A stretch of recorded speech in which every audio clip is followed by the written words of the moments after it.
a Grumman C1-A trader. It was built in 1958, flew for the Navy 30 years, retired in 1988. It's number 74 of 87 built, and this is the last one that's airworthy and still flying. There's one in Georgia, but we think he's not flying right now. This airplane served on 6 different aircraft carriers, the Essex, Randolph, America, Nimitz, Enterprise, and finally the Independence. And it actually flew out of Vietnam in the 1970s, flew from Da Nang to the carriers out in the Tonkin Gulf. It's powered by 2 1820 Curtiss-Wright engines. These are built by Lycoming. They're 1,475 horsepower apiece, 9-cylinder radial. They burn about 100 gallon of gas an hour, 50 gallon a side. Airplane holds 518 gallon of gas, so we get about 5 hours of gas before we got to start looking for a place to land. It's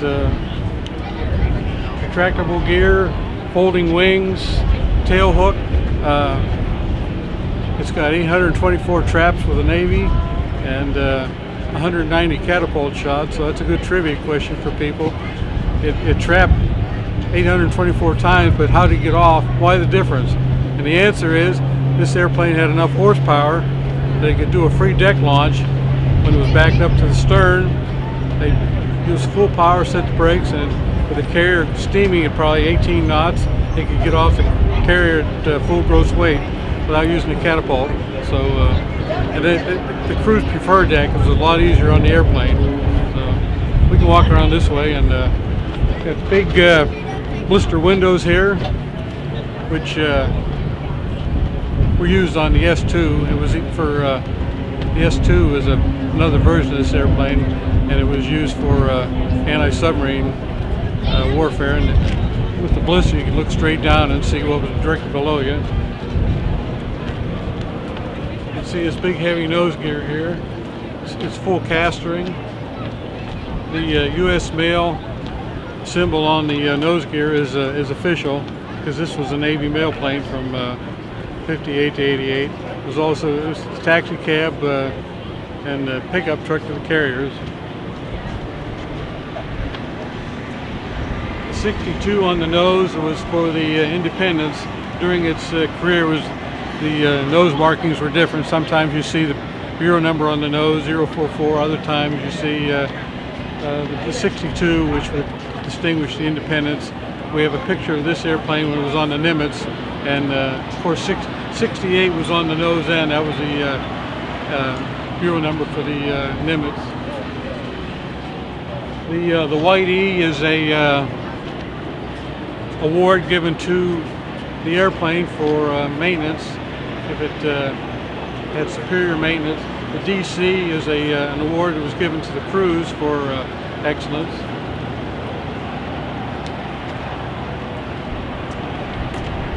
Up here we have the Admirals Sign.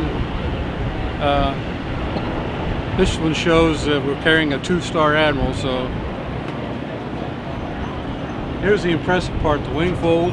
Whoever designed this was a sheer genius. It's the hydraulics on the airplane are typically 1,500 pound of pressure for the gear, flaps, tail hook.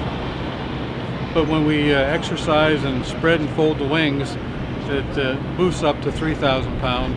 So it's a pretty impressive system. And when we spread them, which we'll do this afternoon before we leave, we're making sure that none of these pins fall in prematurely. If they do, that shark teeth up on top would cut the pin, and that would, of course, terminate the flight and do severe damage to the airplane. This bell and the name are authentic.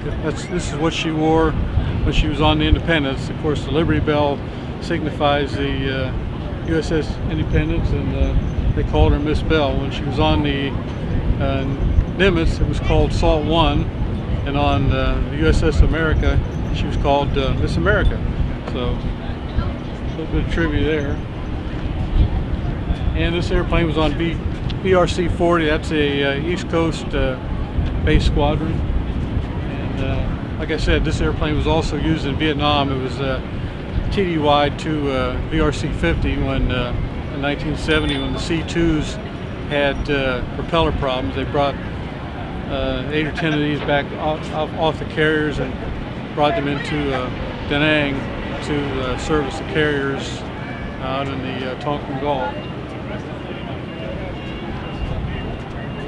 Here's the tail hook, which of course was used for the carrier landing. The clevis on the bottom would be changed out probably every 6 or 8 landings because of the wear and tear on that clevis. If you notice on this airplane, it's got a lot of boilerplate patches down each side. There's a story that we've heard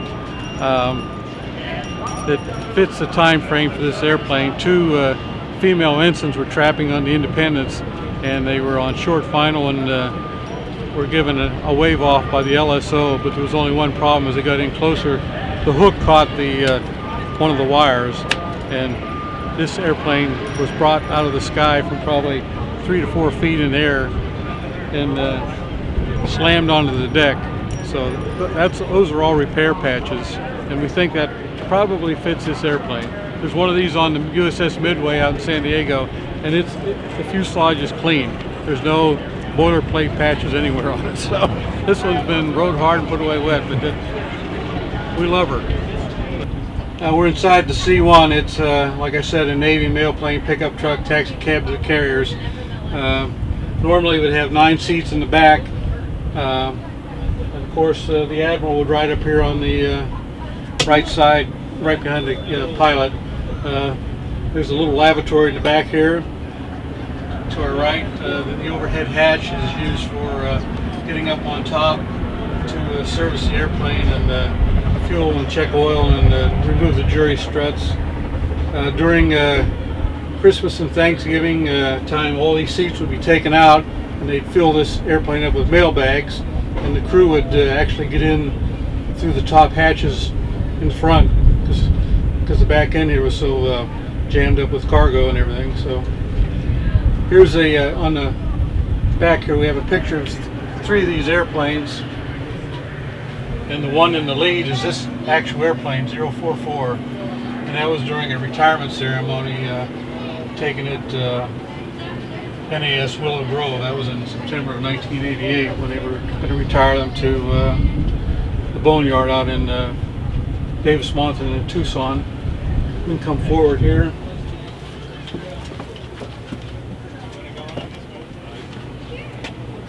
Here's another hatch, of course, for emergency exits. There's 2 overhead hatches up here in the front for escape if you need to, if water landing.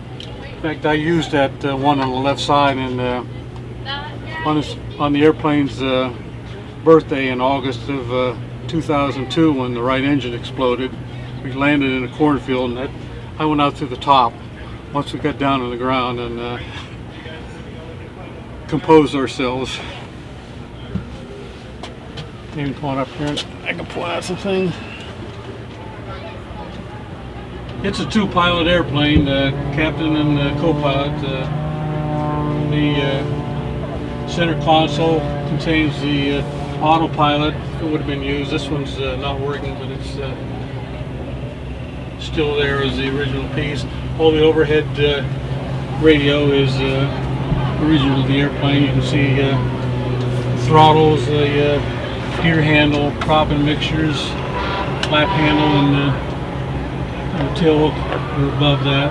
The 2 that are hanging down, that's the wing fold mechanism, and we'll be using those this afternoon before we leave to spread the wings. We cruise at about 150 knots. We land at 90, take off at 90, and we're burning about 100 gallons an hour at the reduced power setting. All the instruments are pretty much original to the airplane. They're old analog steam-powered gauges. That's the way it was when it was used on in the Navy.